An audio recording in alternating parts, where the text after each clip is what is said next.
Hello friends, आज हम देखेंगे आइडेंटिफिकेशन ऑफ हाइब्रिडाइजेशन। इसके पहले वीडियो में हमने हाइब्रिडाइजेशन का डेफिनेशन और उसका टाइप्स देख चुके हैं। अब देखते हैं कि ऑर्गेनिक और इनऑर्गेनिक मॉलिक्यूल में हम हाइब्रिडेशन को कैसे आइडेंटिफाई करेंगे। तो इसके लिए हम सबसे पहले स्टेरिक नंबर देखते हैं। स्टेरिक नंबर होता है सेंट्रल एटम के अराउंड में जितने लोन पेयर ऑफ इलेक्ट्रॉन होते हैं, जितने लोन पेयर होते हैं उसको ही हम स्टेरिक नंबर बोलते हैं। यदि स्टेरिक नंबर 2 है तो हाइब्रिडेशन होगा sp। स्टेरिक नंबर यदि 3 है तो हाइब्रिडेशन होगा sp2।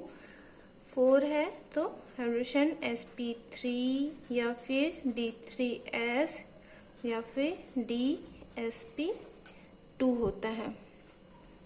और यदि स्टेरिक नंबर 5 है तो हाइब्रिडेशन sp3d या फिर dsp3 हो सकता है। और यदि 6 है तो sp3d2 या फिर d2sp3 हो सकता है। और यदि 7 है तो sp3d3 लिख सकते हैं। तो इस तरह से हम स्टेरिक नंबर निकाल के हाइब्रिडेशन को आइडेंटिफाई कर सकते हैं। तो हमको सबसे पहले यह जानना है कि हम स्टेरिक नंबर कैसे काउंट करें। तो सबसे पहले हम ऑर्गेनिक मॉलिक्यूल में देख लेते हैं। फर्स्ट हम देखते हैं ऑर्गेनिक मॉलिक्यूल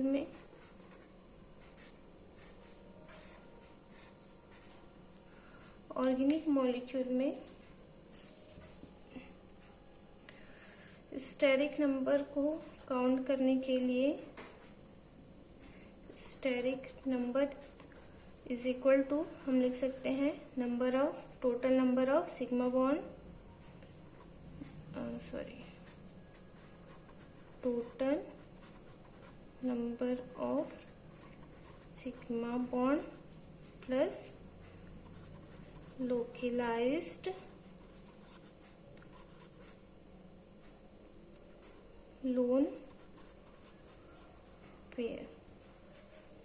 तो इस फॉर्मूला से हम ऑर्गेनिक मॉलिक्यूल में हाइब्रिडाइजेशन काउंट कर सकते हैं। ऑर्गेनिक मॉलिक्यूल में एग्जांपल देख लेते हैं, जैसे कि यहाँ पे फर्स्ट एग्जांपल हम देख लेते हैं H2C डबल बॉन्ड CH। हमेशा ऑर्गेनिक मॉलिक्यूल में ज्यादातर जो कार्बन है वह सेंट्रल एटम होता है और सेंट्रल एटम में ही हम हाइब्रिडेशन को काउंट करते हैं। तो यदि हम कार्बन में हाइब्रिडेशन देखें तो इसका एटॉमिक नंबर होता है कार्बन का 6। और यदि इसका इलेक्ट्रॉनिक कॉन्फ़िगरेशन हम लिख सकते हैं 1s2 2s2 और 2p2। अब हम इसका इलेक्ट्रॉनिक कॉन्फ़िगरेशन हम देखें तो यहाँ पे s और p ऑर्बिटल ही पार्टिसिपेट कर रहे हैं हम, इसमें d ऑर्बिटल नहीं है। तो इसमें जो हाइब्रिडेशन होगा वह जिसमें s और p हो वही हाइब्रिडेशन होगा, जैसे कि sp sp2 और sp3। अब हम इस कंपाउंड में निकालते हैं हाइब्रिडेशन। जैसे कि यहाँ से 2 हाइड्रोजन अटैच हुए हैं, 2 हाइड्रोजन है, यहाँ पे डबल बॉन्ड है, कार्बन है और यहाँ पे 2 हाइड्रोजन यहाँ पे CH2 है। तो टोटल फॉर्मूला क्या है, steric number is equal to total number of sigma bond plus localised lone pair. यहाँ पे है 3 सिग्मा बॉन्ड और ये पाई बॉन्ड है और लोकलाइज्ड लोन पेयर यहाँ पे नहीं है। तो हम क्या काउंट करेंगे, सिर्फ सिग्मा बॉन्ड। सिग्मा बॉन्ड कितने हैं 1 2 3, एक पाई बॉन्ड है, 3 सिग्मा बॉन्ड है। तो हाइब्रिडेशन क्या हो जाएगा sp2। और यहाँ पे भी यहाँ पे देखें तो सिग्मा बॉन्ड कितने हैं, 1 2, 2 पाई बॉन्ड है, तो यहाँ पे हाइब्रिडेशन क्या हो जाएगा, sp। ठीक है, यहाँ पे sp2, यहाँ पे sp, और यहाँ पे हम देखें तो 3 सिग्मा बॉन्ड है, हाइब्रिडेशन यहाँ पे हो जाएगा sp2। तो इस तरह से हम सेंट्रल मॉलिक्यूल में हाइब्रिडेशन निकाल सकते हैं। सेकंड एग्जांपल हम देख लेते हैं, जैसे कि यहाँ पे है CH3 CH double bond CH triple bond CH। अब इस कंपाउंड में हम देख लेते हैं, इसमें 5 कार्बन है, हम इसको बोलते हैं pent 3 in 1 ion. First third carbon पे डबल बॉन्ड है इसलिए 3 इन, और फर्स्ट में ट्रिपल बॉन्ड इसलिए 1 आयन। इसमें हम देखते हैं तो यहाँ पे 3 का हाइड्रोजन जुड़ा हुआ है कार्बन से, सिग्मा बॉन्ड बनाया है। फिर यहाँ से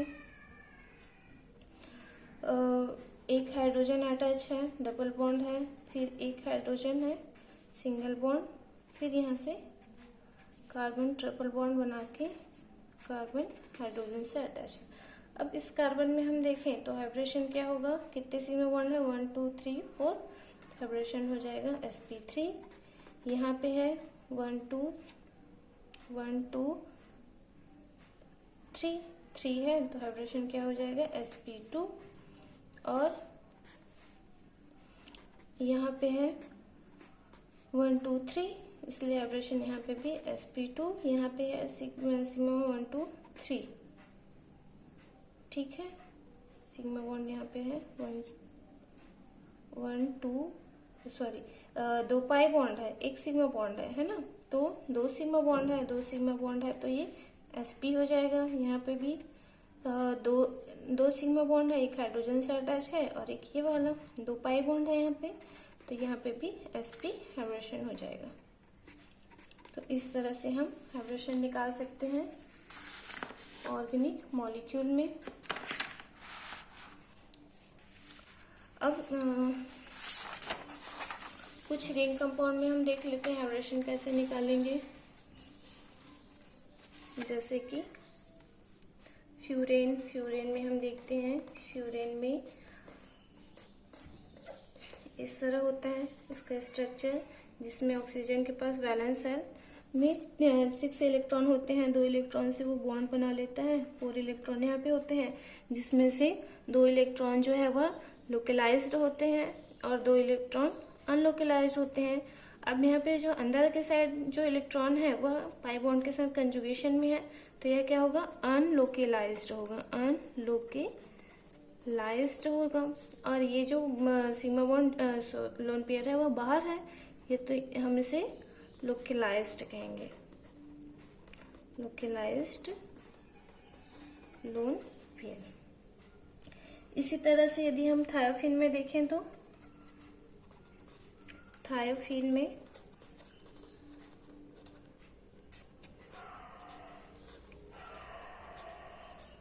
सल्फर होता है, यहाँ पे भी जो 6 है ऑक्सीजन फॉर्मलिक है सल्फर, यह भी 2 इलेक्ट्रॉन यहाँ पे सिग्मा बॉन्ड बना लिया है और यहाँ पे 4 इलेक्ट्रॉन बचे हुए हैं, जिसमें से 2 इलेक्ट्रॉन कंजुगेशन में है और 2 इलेक्ट्रॉन कंजुगेशन में नहीं है। जो कंजुगेशन में नहीं होता हम उसे लोकलाइज्ड लोन पेयर कहते हैं, लोकलाइज्ड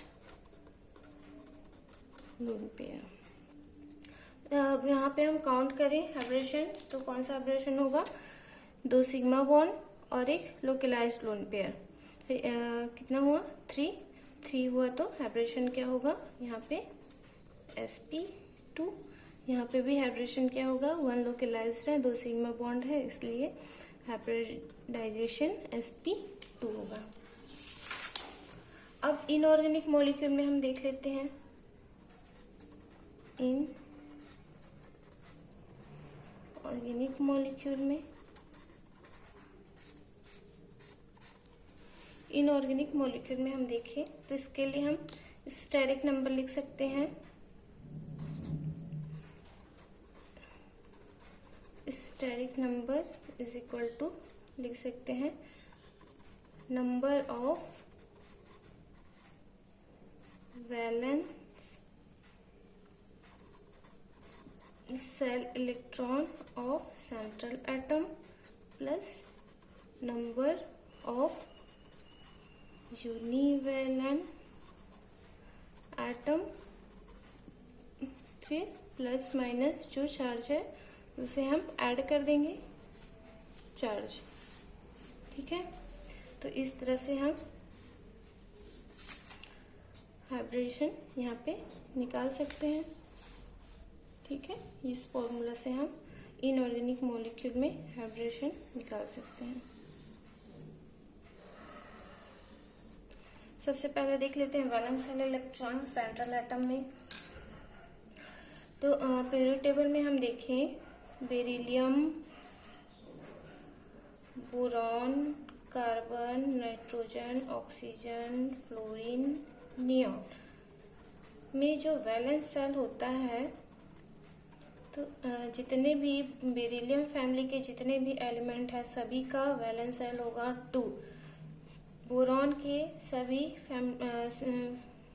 एलिमेंट का वैलेंस सेल इलेक्ट्रॉन होगा 3, कार्बन का 4, नाइट्रोजन फैमिली का 5, ऑक्सीजन का 6, फ्लोरीन का 7 और नियॉन का 8। ये सब क्या है? Valence shell electron. ठीक है, तो इस तरह से हम, यदि यह सेंट्रल एटम है तो उसका वैलेंस सेल इस तरह से हम काउंट करेंगे। अब देखते हैं यूनिवैलेंट एटम। यूनिवैलेंट एटम क्या होता है? यूनिवैलेंट एटम, तो जो फर्स्ट एस ब्लॉक के एलिमेंट होते हैं उसमें जो हाइड्रोजन होता है और जो हैलोजन होगा, हैलोजन जैसे कि फ्लोरीन, क्लोरीन, ब्रोमीन और आयोडीन, ये सभी क्या होते हैं? यूनिवैलेंट एटम होते हैं। Hydrogen, fluorine, chlorine, bromine, iodine, ये यूनिवैलेंट एटम। यूनिवैलेंट एटम होगा तभी हम उसका नंबरिंग काउंट करेंगे, नहीं तो हम काउंट नहीं करेंगे। अब चार्ज देख लेते हैं। थर्ड था चार्ज। यदि नेगेटिव चार्ज है, नेगेटिव चार्ज है तो हम उसे ऐड करेंगे, उसे जोड़ेंगे, क्योंकि वह ऐड होता है। और प्लस चार्ज है, प्लस चार्ज है तो हम उसका सब्सट्रैक्ट करेंगे,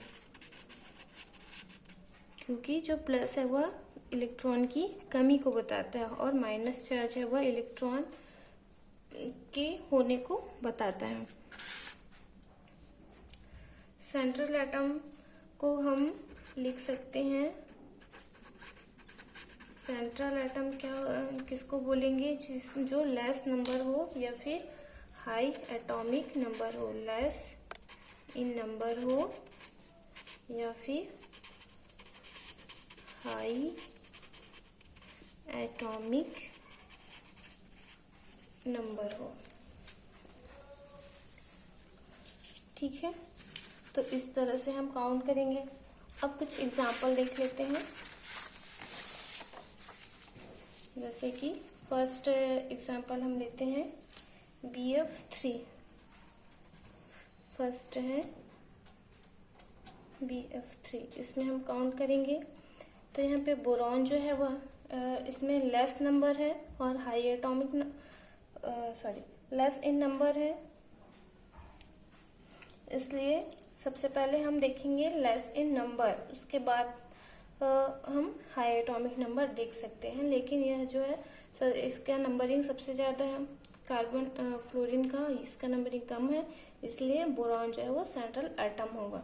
तो इसका वैलेंस इसमें वैलेंस इलेक्ट्रॉन होता है 3 और फ्लोरीन यूनिवैलेंट एटम है, इसलिए हम इसे काउंट करेंगे। यह है 3/2। सॉरी, जो फॉर्मूला है, फॉर्मूला हम लिखे हैं उसमें बाय 2 लिखेंगे, ये याद रखिएगा, मैंने नहीं बताया। तो फिर टोटल यह हो जाएगा 6/2 इज इक्वल टू 3 हुआ, तो हाइब्रिडेशन हो जाएगा sp2। सेकेंड एग्जाम्पल देख लेते हैं, CO2। अब यहाँ पे सेकंड एग्जांपल हम देख लेते हैं, CO2 में कार्बन जो है वो सेंट्रल एटम है, तो इसका वैलेंस इलेक्ट्रॉन 4 होगा। ऑक्सीजन बाइवैलेंट एटम है, इसलिए हम इसका नंबरिंग काउंट नहीं करेंगे, 0, लेकिन चार्ज नहीं है इसलिए यहाँ 0 लिख सकते हैं या फिर नहीं भी लिख सकते। तो यह क्या हुआ, 4/2 इज इक्वल टू 2, हाइब्रिडेशन हो जाएगा sp। अब जैसे कि हम यहाँ पे देख सकते हैं H2O। अब यहाँ पे ऑक्सीजन जो है वो सेंट्रल एटम है, यहाँ पे कार्बन सेंट्रल एटम था इसलिए हम इसका काउंट नहीं किए थे। अब यहाँ पे ये ऑक्सीजन सेंट्रल एटम है, तो इसका वैलेंस इलेक्ट्रॉन होता है 6 प्लस हाइड्रोजन यूनिवैलेंट है इसलिए हम उसे काउंट करेंगे, चार्ज नहीं है इसलिए 0/2 इज इक्वल टू क्या हो जाएगा 8/2, 4, हाइब्रिडेशन क्या होगा sp3। ऐसे ही फोर्थ एग्जाम्पल और देख लेते हैं, SO4 2 माइनस है, सल्फर का वैलेंस इलेक्ट्रॉन होता है 6, ऑक्सीजन बाइवैलेंट है इसलिए हम इसे काउंट नहीं करेंगे, चार्ज 2 माइनस है, माइनस चार्ज ऐड होता है इसलिए +2/2 इज इक्वल टू 8/4, 4, हाइब्रिडेशन हो जाएगा sp3। फिफ्थ एग्जाम्पल देख लेते हैं, NH4 प्लस,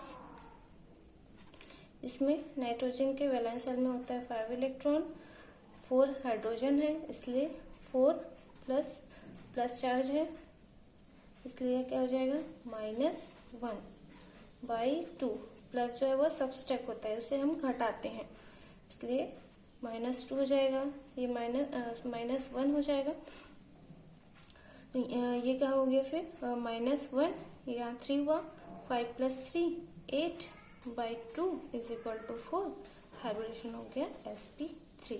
तो इस तरह से हम ऑर्गेनिक और इनऑर्गेनिक मॉलिक्यूल में हाइब्रिडेशन काउंट कर सकते हैं।